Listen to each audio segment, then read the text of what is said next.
মধ্যপ্রদেশের রাজধানী এক্সপ্রেসে আগুন। মধ্যপ্রদেশের রতলামে তিরুবনন্তপুরম হজরত নিজামুদ্দিন রাজধানী এক্সপ্রেসে আগুন ধরে যায়। দেখতেই পাচ্ছেন সেই ছবি। ক্ষতিগ্রস্ত কোচের সকল যাত্রীকে নিরাপদে সরানো হয়েছে।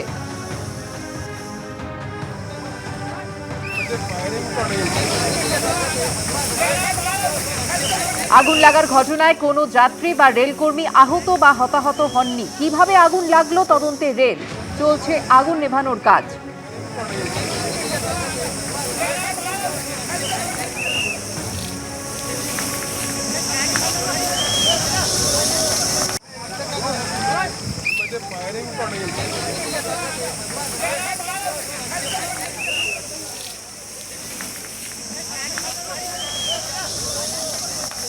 সরকার বদলের পর বিজেপি কর্মীদের থেকে নেওয়া জরিমানা ফেরত তৃণমূলের। তোলাবাজি নিয়ে মুখ্যমন্ত্রীর কড়া বার্তা। সেই বার্তার পরেই জরিমানা ফেরত দিল তৃণমূল। কঙ্কালীতলায় ঘরছাড়াদের ঘরে ফেরাতে বিজেপি কর্মীদের থেকে নেওয়া জরিমানা ফেরত দেওয়া হলো।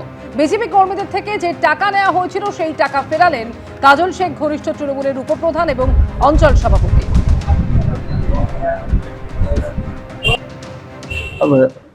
যখন 21 সালে ভোটটা হয়, ভোটের পর আমরা হেরে যাই।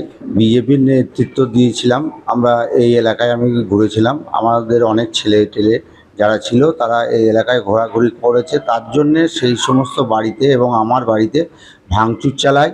আর তার সঙ্গে সঙ্গে আমার দাদাকে বয়ে ধাক্কা পিটোয়। আজকে সেই টাকা সব্যসাচী রায়ের মাধ্যমে তার নেতৃত্বে আমরা ফেরত পাই। 50,000 থেকে 1.5 লক্ষ টাকা জরিমানা নেওয়া হয়েছিল বলে অভিযোগ ওঠে। 21 এবং 24-এ ভোট পরবর্তী সন্ত্রাসে ঘরছাড়াদের ঘরে ফেরাতে জরিমানা নেওয়া হয় বলে অভিযোগ ওঠে। আর সেই টাকা ফেরত পেলেন শান্তিনিকেতন থানা এলাকার 11 জন বিজেপির নেতাকর্মী।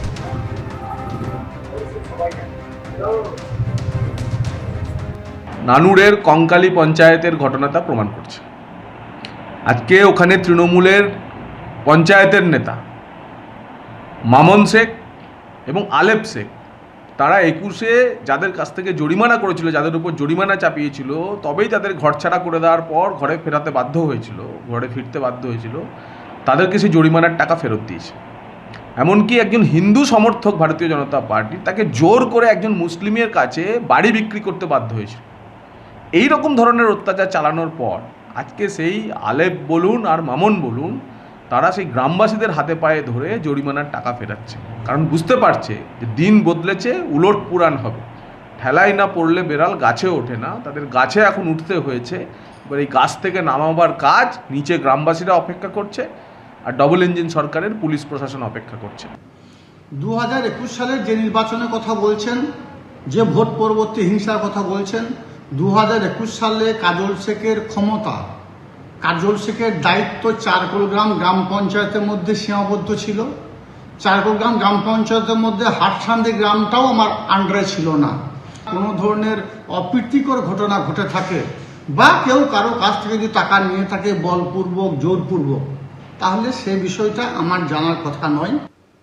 এবিপি আনন্দ, এগিয়ে থাকে, এগিয়ে রাখে।